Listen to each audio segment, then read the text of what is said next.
eu conheci o Coutinho logo antes dele começar a filmar o Babilônia. E a minha relação foi se estreitando a partir daí, porque a partir daí eu produzi todos os filmes dele, até o último.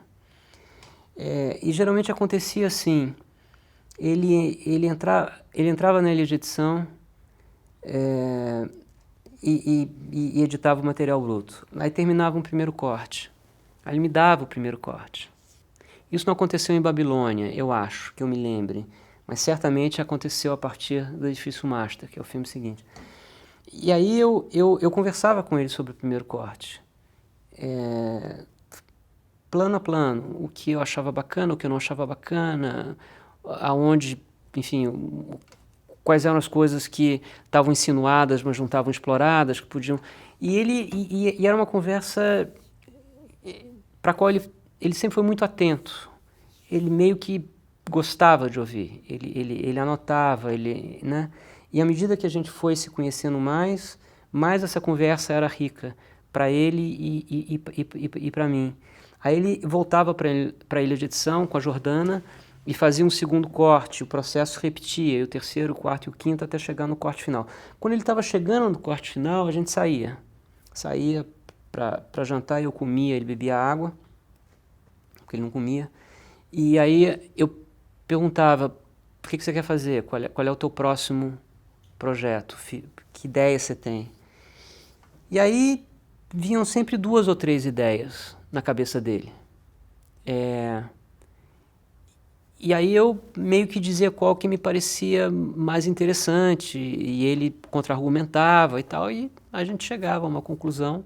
Nunca houve nenhuma desavença, nunca houve nenhum tipo de quero que você faça isso, porque não funcionaria, né? E aí ele, bumba, partia e fazia.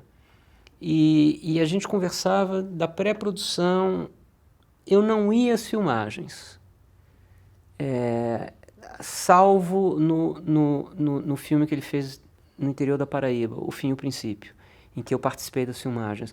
Mas geralmente era no Rio de Janeiro, no estúdio, eu deixava ele filmar. Eu também estava envolvido com as minhas coisas, na época eu era um documentarista mais ativo, eu fazia mais filmes naquela época.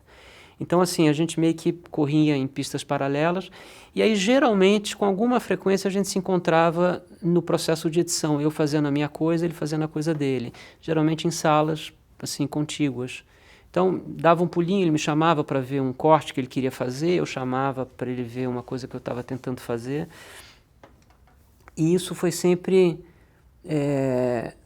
o modo como a gente trabalhou. Conversa durante o processo inteiro. E teve um momento em que eu quis trabalhar com ele. Teve um momento em que eu disse, não, eu quero fazer um filme contigo. E aí foi o projeto do filme das eleições de 2002, que num primeiro momento era um filme só. E a ideia era uma ideia de fazer o segundo turno das eleições de 2002, eu filmando um candidato, ele filmando o outro candidato. E a gente saiu, a gente captou e tal, não sei o quê, e quando foi se aproximando do início das filmagens, ele me disse, eu não sei fazer isso. E ele não saberia mesmo, ele não teria nenhum interesse em filmar uma pessoa conhecida e acompanhar, e não é o cinema dele. A ideia de que ele ia fazer o Serra era absolutamente absurda, né? E ele, com razão, me disse, não dá, eu quero te propor uma outra coisa, me deixa fazer um filme sobre os peões do ABC. E aí a gente, de alguma maneira, faz um projeto coordenado em que um filme você faz o Lula, eu faço os peões, então é o líder sem a massa sem o líder. E os dois filmes, de certa maneira, se complementam. E foi o que a gente fez. Então, foram filmes filmados ao mesmo tempo, no mesmo período. A ideia era um projeto, de certa maneira, embaixo de um só guarda-chuva, entende? Mas sabendo que eram 2 filmes autônomos, que quando foram lançados em sessões alternadas do cinema. Então, você via um de 2 às 4 e você via o outro de 4 às 6 e assim ia, entende? Foi o único momento em que a gente pensou em, de fato, trabalhar juntos e quase fizemos isso. Mas no fundo a gente sempre trabalhou junto nesse sentido, entende? Os meus filmes eram muito, muito influenciados pelas conversas que eu tinha com ele. E não só com ele. No caso dos meus filmes, eu acho que o Escorel é tão importante quanto o Coutinho. Mas no caso do Coutinho, eu acho que a Jordana Berger é muito importante, foi muito importante na feitura dos filmes do Coutinho, e eu. Era assim que funcionava. Eu acho que o último filme dele, por exemplo, Últimas Conversas, mostra um Brasil que não existia antes das políticas de cota nas universidades serem implementadas, antes das políticas de distribuição de renda serem implementadas. Essa juventude de escolas públicas do Rio de Janeiro, muitas delas em periferias violentas.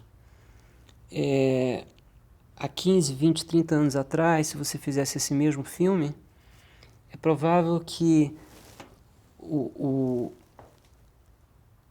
as ambições desses meninos fossem diferentes, sabe? Não chegassem à universidade, não chegassem ao desejo de ser uma geógrafa, ou uma geóloga, ou um engenheiro, ou um médico, né? O que se vê no Últimas Conversas é uma geração que não está mais disposta a cumprir o papel subalterno dos pais, né? Não vai ser mais empregada doméstica. Ou talvez até seja, mas já tem consciência política de como isso é injusto no Brasil, né? Então, todo esse desmanche que a gente vê agora vai ter um preço, porque não vai ser feito sem reação. Não volta atrás, eu acho, né? E não pode voltar atrás. Tem uma tomada de consciência política que está registrada no Últimas Conversas. Então, assim, é uma coisa muito pontual, estou falando de um filme especificamente. Do ponto de vista da obra, aí eu acho que é mais sutil e é mais profundo, porque, como diz a Consuelo Lins, num texto que escreveu sobre o Coutinho nos ensina por que gostar do Brasil. Porque tem apesar de tudo, né, apesar da desigualdade, apesar da violência, tem uma energia vital, tem um desejo de encontrar a felicidade, a beleza das pessoas, ter uma coragem de não desistir, no sentido de não desistir de ser feliz, não desistir de buscar o amor, o afeto, etc. e tal. Apesar de tudo, porque ele está falando essencialmente o cinema do Coutinho sobre o Brasil pobre, né? O Brasil desassistido, o Brasil para o qual o Estado não está presente.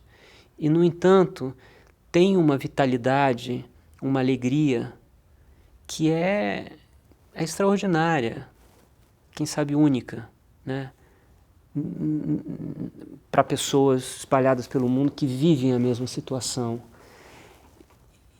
Então, isso é uma coisa que ele conseguiu ter uma certa etnografia de quem é o brasileiro pobre, comum, brasileiro, sabe? O comum talvez seja o termo errado, mas nesse sentido de ser o brasileiro que não é extraordinário, quer dizer, não é, sabe, não é um empreendedor que vai, sabe, não tem a meritocracia, essa coisa que, essa palavra horrorosa que é usada o tempo todo, mas é o cara a moça, a menina e tal, que se segura numa história bonita de amor, num amor ao filho, e isso faz com que todo dia acorde às 4 da manhã para seguir a vida, entende? E isso é notável, isso está registrado no cinema dele. Mas nada disso é programático, nada disso eu vou fazer um filme para mostrar isso, entende? Isso é completamente contra